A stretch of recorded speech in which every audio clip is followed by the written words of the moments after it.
Alright guys, welcome to round one. We were on the die roll, going first of course. And wow. I hate to mulligan this. I'm gonna keep it. I mean, I realize that there's a 5 drop, but we do have the ability to reality shift if we need to. And we do have both of our lands. So we'll see what comes of it. Well, there's card number 22.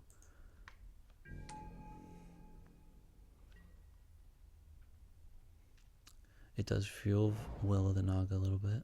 Oh, is this the guy who took us off? Wow. You're just offering to let us have it? Sure.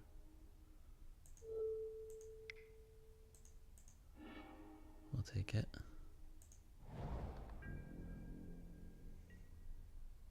I mean, we could have left it up, but I don't think there's any reason to. Hooded Assassin, 2/3. It's fine. Here we go. Alright. Yeah, I think we might even trade it off because we really want to get here. I mean, this is also pretty nasty against this. So we can get to land 5.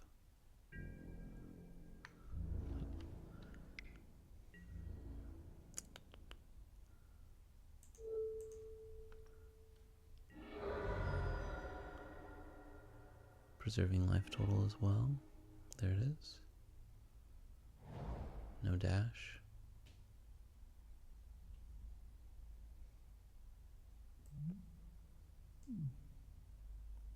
Palace Siege would also be nice right now.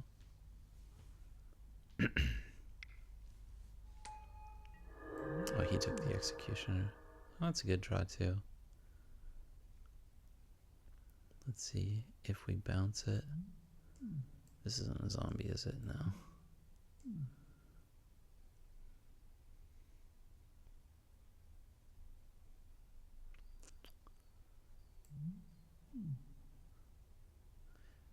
Yeah, I mean, this blocks well.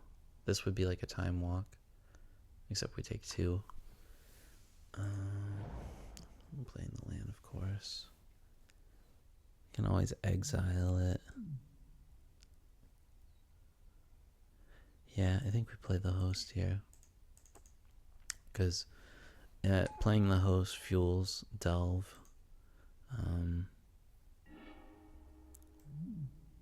There goes Flatten. He had a Bathe in Dragonfire, that's good to know. It also blocks it, and we can reality shift it instead of letting it go to the graveyard so we can't recast it.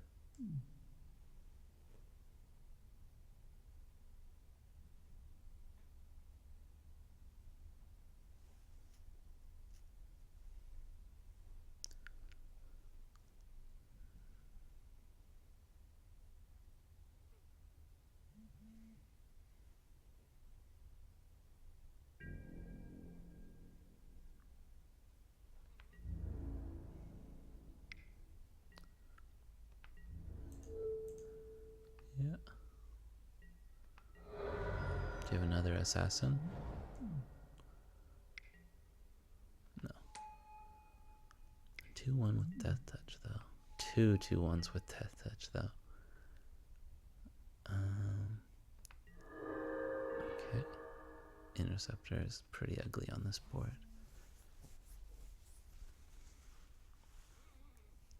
Let's see, what can we do?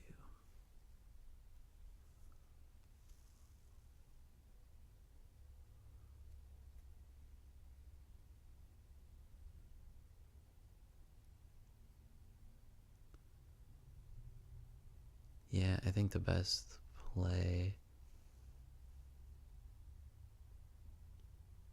is Surveyor on this. I mean, just to make him use his mana. He gives us 1 more body. I'm not sure exactly how we win yet. I mean, we really need Death Fang in. We're a mana off from doing that. Could make it a 3/3, and that would block this. But then we're taking 4 a turn. I mean, oh yeah, maybe 3/3 is better. Let's think about this. So I'm gonna block here if I don't bounce it.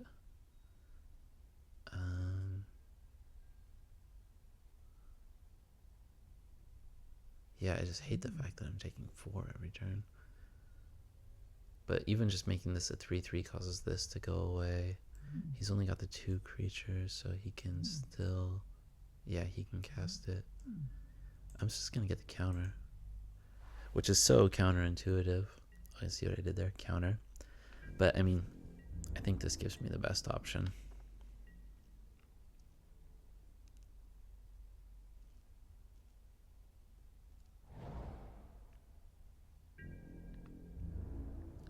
Alright, all attacks I bet. No? Oh yeah, of course. Holding off there.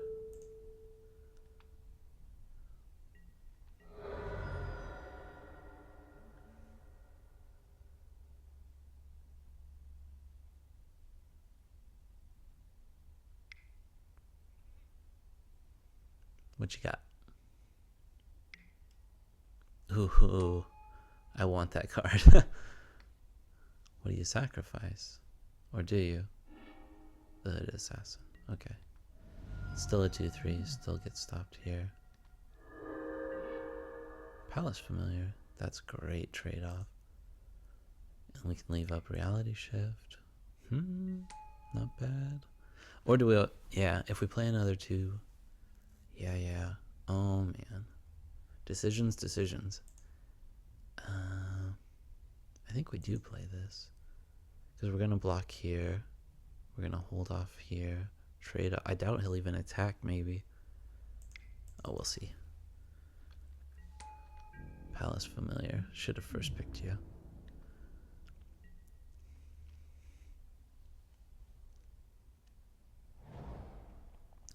Opponent seems to be flooding a bit. Just played his 7th land on turn 7. In addition to milling 2 of them. We're not doing too bad. We have the potential to have 7 power of flying.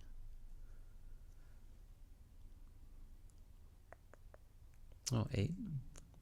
Palace Familiar shines again. It's so good. Alright, let's see what our opponent does. I really want to trade this off right here.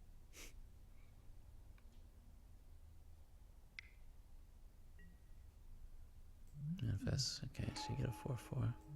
Okay. Any attacks? No. Love it. We're stable. With Will of the Naga. Okay, so we have Will, Reality Shift, and Morph Up.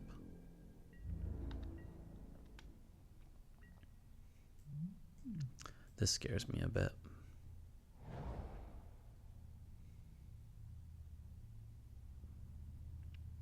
I think I really would have liked to have played Ruthless Deathfang last turn instead of drawing Will of the Naga, number 2.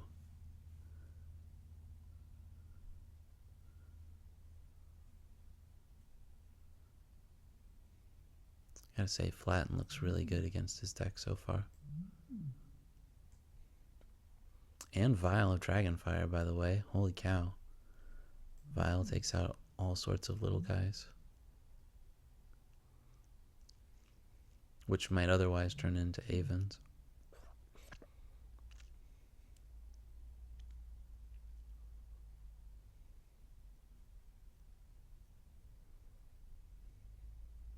I wonder if he has any zombies. I haven't seen any yet. So, do we Will of the Naga here? We're gonna get attacked by this guy.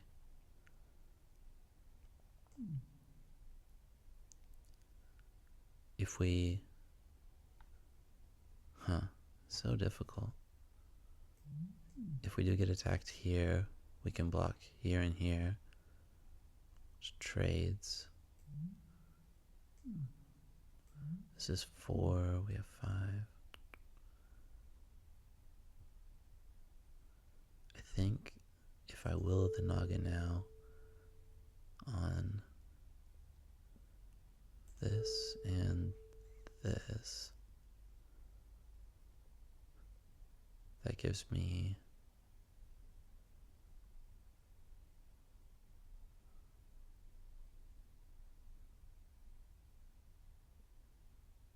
yeah, I couldn't do anything else this turn.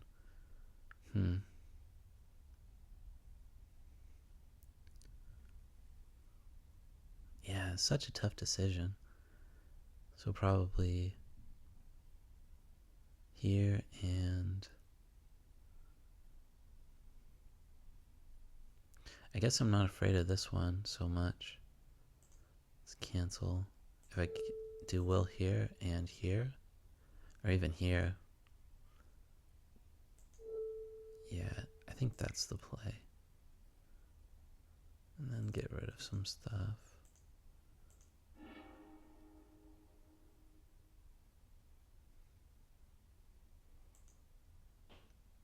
Let's see what you got. I mean, I know you're not countering it.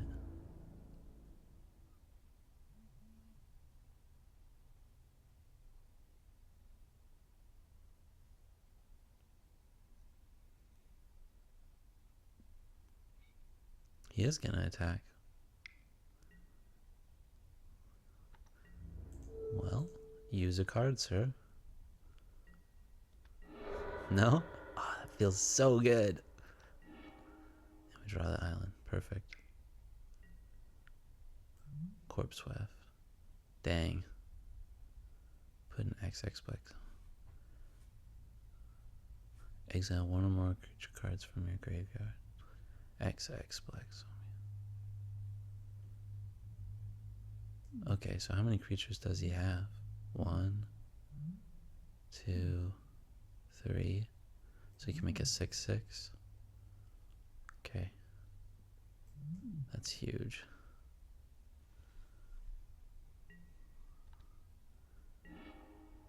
Okay, so we can flip.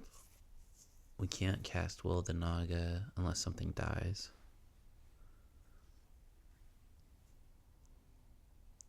These two aren't untapping.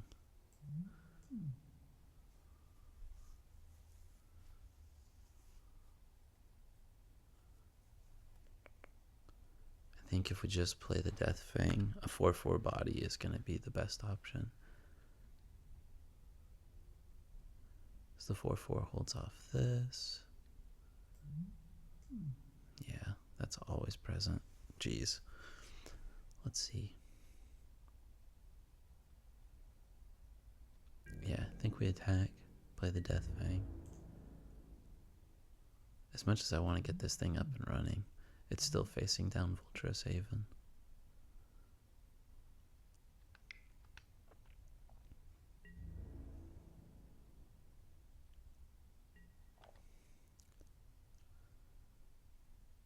Get on in there.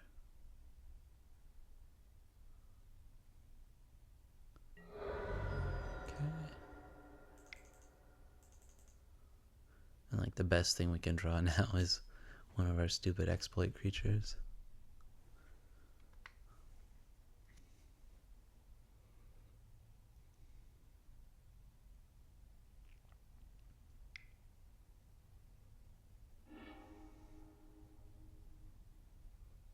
So he gets a 6/6 out of Corpse Weft.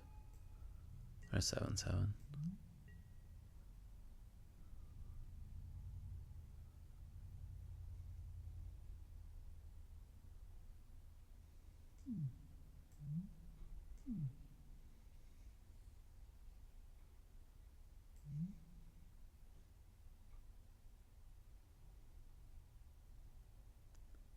Wait, how does that work? Jeez, Sarkhan's Rage. How do you get a 7/7 if you double it? Exile one or more creature cards from your graveyard. X is twice the number of cards exiled this way. Oh yeah, got it. So he's swinging at me for a lot.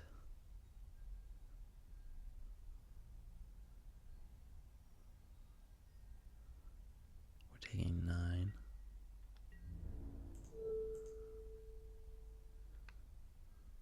Probably shouldn't have attacked now.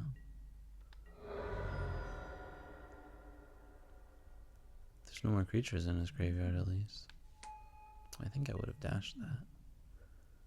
Okay. Interesting. So we can swing for 3, but that's probably not the best option.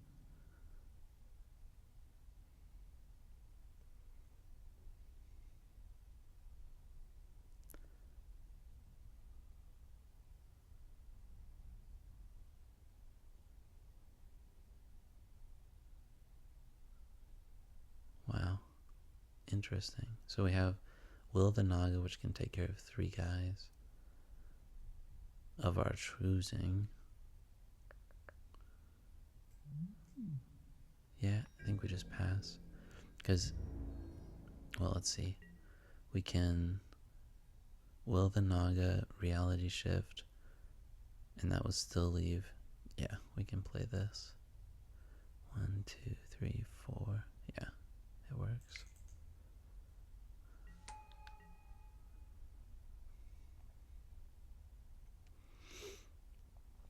So our opponent is top decking. That's have to be careful of time. Of course, with dash. So we're Will of the Nagaing the 7/7 because we can't do jack squat about it. The 4/4 because we can't do anything about that. And we're blocking for days apparently.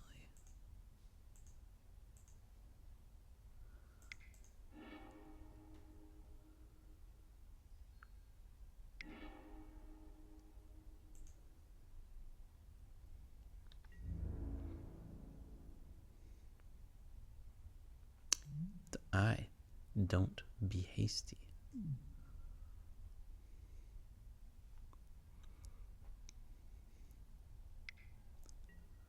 Okay, so reality shift here.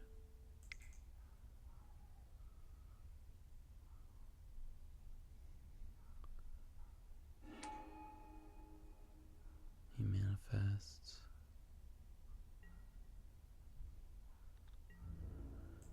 Block here.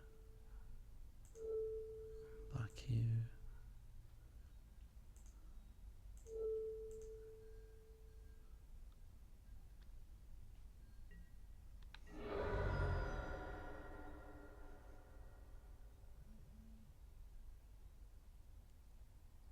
So I'm not sure how we win the game at this point.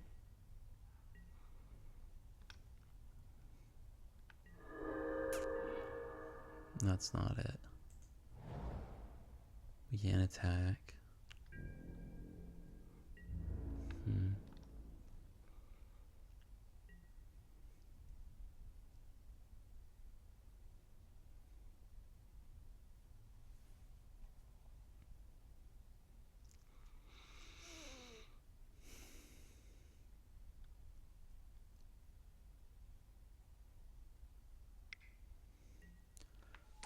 Yep, bring it.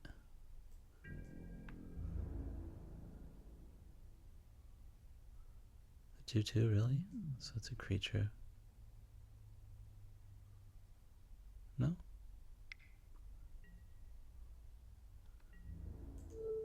Okay, so what does he have?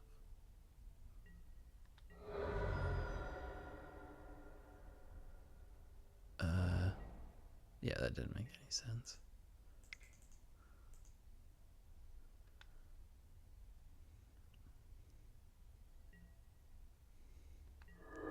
So we know it's not a creature. Oh, flood for days. Now we're facing down the 6.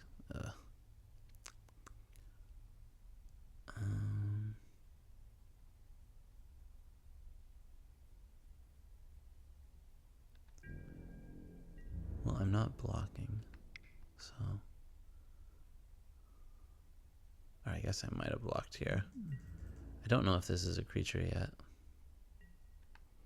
Okay, so that takes care of that. Probably should have waited to play the land.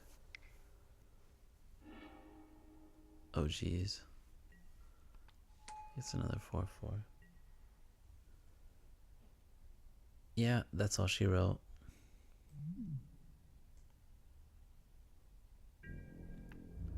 Lots of good stuff from my opponent.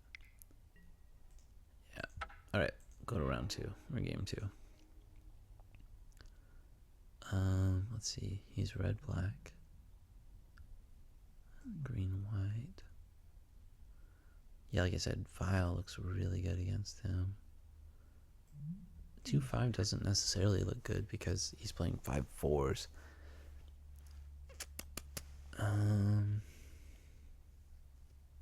We did flood a little bit. Oh, we were stuck on 5 as well. I guess we just run it out because, I mean, just about all of our cards are red because of our early plan. I was hoping to do red, white. That's fine. Yeah, let's just run it out, see what happens.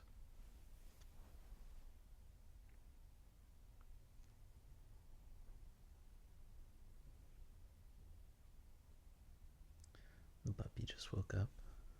How you doing, buddy? Looks tired. Yeah, so if you didn't know, this podcast, as I mentioned before, I realize we're doing like YouTube channel right now, but this podcast is going to have a Christian bent where we'll talk a little bit about how our Christian lives are going, what's going on in our churches, and talk about a little bit of theology and even how it applies to things in the magic world. I myself, as I mentioned before, I'm going to seminary right now. I'm 2.5 years into probably a 10-year course. It just takes forever. Yes, I do want to play first. And oh my gosh, this is so ugly. If we can get to turn 5 though, it's good. Which we were able to last time. We were just way behind. So we'll start with blue. And so yeah, I'll start with a little story. Yesterday, as I was leaving work, one of my friends at work asked me about Mormonism. And I didn't know this guy was Christian at all, or anything about what he believed, honestly. Yes, we play this guy, but we don't bounce. We'll just block. Play our land. And so I got to talk with this guy. It turns out he's also a Christian. His name was Jared. And told me a little bit about... Oh yeah, I can't be blocked. I should read the cards instead of tell stories. Yeah, I'll try it. Doesn't work.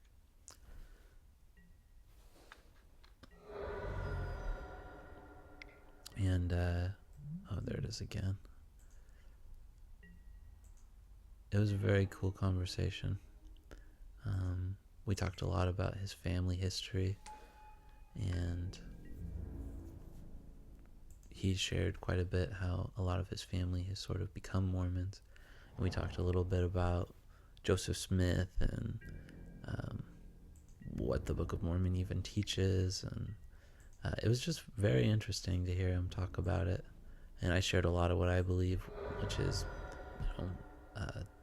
the Mormon faith is essentially a made-up story.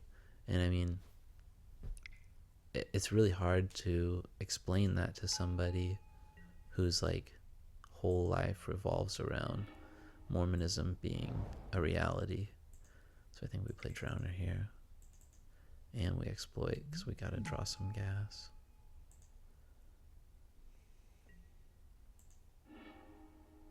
Yeah, I wasn't doing anything anyway. Alright. Card in our hand, rest in the graveyard. I really wish it wasn't the land or a land, but I think we take a land here. Yeah. Can't play it. It's okay. So, yeah, I expressed a lot about what I believe and how hard it is to tell somebody like their whole life revolves around Mormonism, and yet it's kind of a made-up story. And we talked about why we believe that, like the Bible, or excuse me, the Book of Mormon would say something along the lines of modern-day Native Americans are actually Jewish, like they have Jewish lineage, which, I mean, genetics kind of shows us they're from Asia, and they probably came across to America from Russia during a land bridge, that kind of thing. So, yeah, or pre-Columbian horses. It just doesn't add up, you know? So, the Book of Mormon makes this case that there were all sorts of whatever you want to call it, horses running around during, like, before Columbus, before 1400s, and geez, that's a blowout. I should have seen that. But yeah, there's not a lot of evidence for that, so, if any. I mean, yeah, so it's kind of a made-up story in my mind. I can't block. Oh, that's so bad. Going to 4. But it was just cool. It was very cool to meet him. Other people were just listening to what I had to say. Rebound. Cast this guy. Interesting.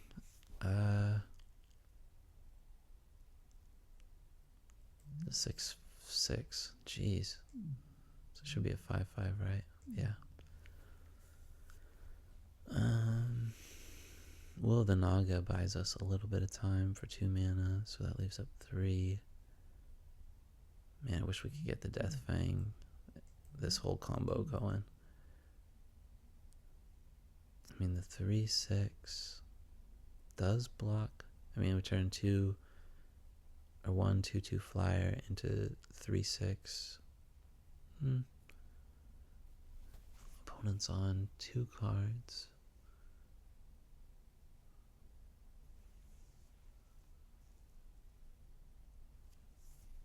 Very interesting. So 6/6. And we could always jump here if we play this. Huh. Oh, jeez.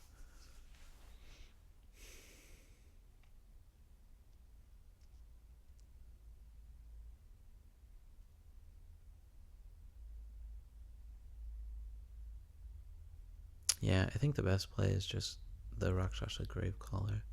As much as I wish to get this combo going, because once we have 3/6, a 2/2, yeah. Alright, that's the play. We just gotta have some power on the board.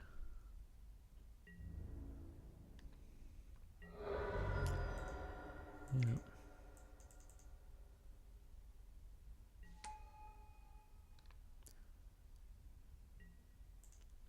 But yeah, I don't know if you guys have had that same experience, or any sort of experience where you're trying to communicate to somebody who's built their entire life around a premise. I mean, atheists would say this about Christians, that they're ridiculous.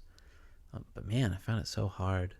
And then the conversation morphed a little bit, and he was just like trying to figure out what I believe at all, and started asking me about Catholicism. And yeah, I told him I listen to Catholic radio all the time. I drive down to school, or just go into town. I'll listen to Catholic radio and listen to the Hail Marys. And we talked about Mary and what the Bible says versus what Catholic radio or the Catholic Church says. And we talked about apostolic succession and what they believe about the Pope. And yeah, it was just super, super interesting. Yeah, that stops us.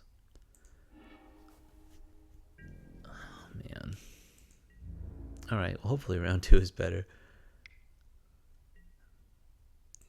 Yeah, so this can't be blocked. Yeah, that's just game. Anyway, I'll see you guys in round 2 and we'll talk more.